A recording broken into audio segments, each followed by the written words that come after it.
आज हम एक ऐसी प्रॉब्लम पे बात करने वाले हैं जो कि हम सभी ने कभी ना कभी फेस की, ओवरवेम और बर्नआउट। आपको लगता होगा कि मैं काफी थक गया हूँ ये काम करते करते। आपने देखा होगा आजकल बहुत यंग लोगों को हार्ट अटैक भी आ रहा है। It is not because of something else. It is because of the emotional burnout actually. That आप इतने बिजी हो जाते हैं किसी काम में कि आपको लगता है इसके बाद तो मेरी लाइफ ही नहीं है, तो लाइफ कैसे होगी।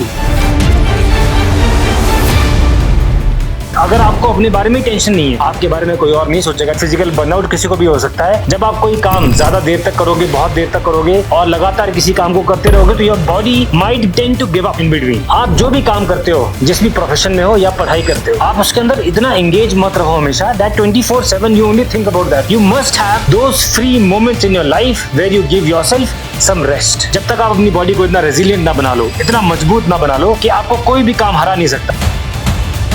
जय हिंद दोस्तों, कैसे हो? Before we start we will say I will never give up, I will never give up. आज हम एक ऐसी प्रॉब्लम पे बात करने वाले हैं जो कि हम सभी ने कभी ना कभी फेस की, ओवरवेम और बर्नआउट। आपको लगता होगा कि मैं काफी थक गया हूँ ये काम करते करते। आप जो भी काम करते हो, let's say you are working in office और you are a student, you are studying for your exams, कुछ भी करते हो, आपको जरूर ऐसा कभी ना कभी लगा होगा लाइफ में, यार अब नहीं हो सकता मुझसे, अब मैं थक गया हूँ। इमोशनल बर्नआउट हो सकता है एंड फिजिकल बर्नआउट भी हो सकता है, that you are physically tired over working that thing and emotionally. Now there are two things in this, first is emotional, second is physical. But I have realized physical burnout is still fine. कोई बड़ी चीज नहीं है। Physical burnout किसी को भी हो सकता है। जब आप कोई काम ज्यादा देर तक करोगे, बहुत देर तक करोगे और लगातार किसी काम को करते रहोगे तो your body might tend to give up in between, because आपने वो काम लगातार किया नहीं होगा। जब तक आप अपनी बॉडी को इतना रेजिलिएंट ना बना लो, इतना मजबूत ना बना लो कि आपको कोई भी काम हरा नहीं सकता। कोई भी चीज जो आप हमेशा करते रहते हो उससे आप थकोगे नहीं। लेकिन the bigger part that I am worried about is the emotional burn. Physical burnout can still be overcome bye continuous practice and making yourself physically fit and engaging in the physical activities. But emotional burnout, in case you feel कि अब मेरा मन नहीं कर रहा या आपका मन कोई भी काम करने में नहीं लग रहा है, दैट मीन्स आपने अपने आप को काफी ज्यादा बर्नआउट कर दिया उस काम को करते वक्त। इसलिए लाइफ में एक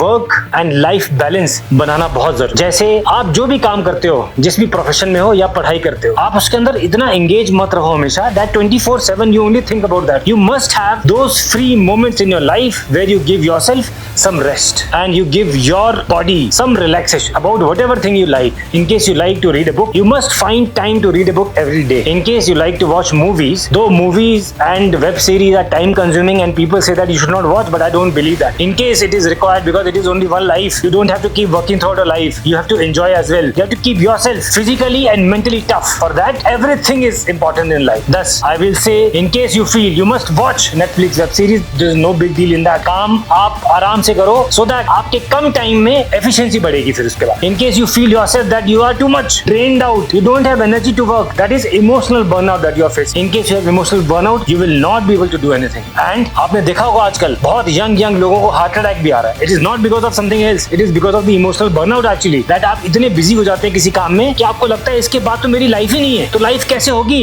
अगर आपको अपने बारे में टेंशन नहीं है, आपके बारे में कोई और नहीं सोचेगा। Don't think that boss will be more bothered about your health or your emotional well-being. No, he will not be. He is only bothered about his career and that he wants the work out of you. That is why I am saying you have to take care of yourself and you have to worry about yourself. So आज मुझे आप सभी promise करो that these two things you will always take care. First is emotional burnout and second is physical burnout. In case you feel physically tired, doesn't matter. It will be fine. I don't care about that. But you must worry about your emotional burnout. You must have friends whom you speak with. You must have your family members to whom you can convey about it. अपने घर में अपने family members को, अपनी wife को बताओ, अपनी wife को अपना best friend बनाओ. She is the one, I think, in case you are married, your wife must be your best friend, or in case you have a girlfriend, even that can become a companion. In such times, you can trust on people like this, or your family members, or your best friends. Don't judge you, so that you can freely express yourself. By expression, you feel always lighter, and they will give you strength. Don't worry. In case you want to leave a job, you can leave it. We don't care about it. That should be the attitude in life. So don't get down because of the pressure of the work or because of anything. You must enjoy your life and stay away from the emotional burnout. That's all दोस्तों, see you in the next video. Until then, say with me, I will never give up. I will never give up. Thank you दोस्तों.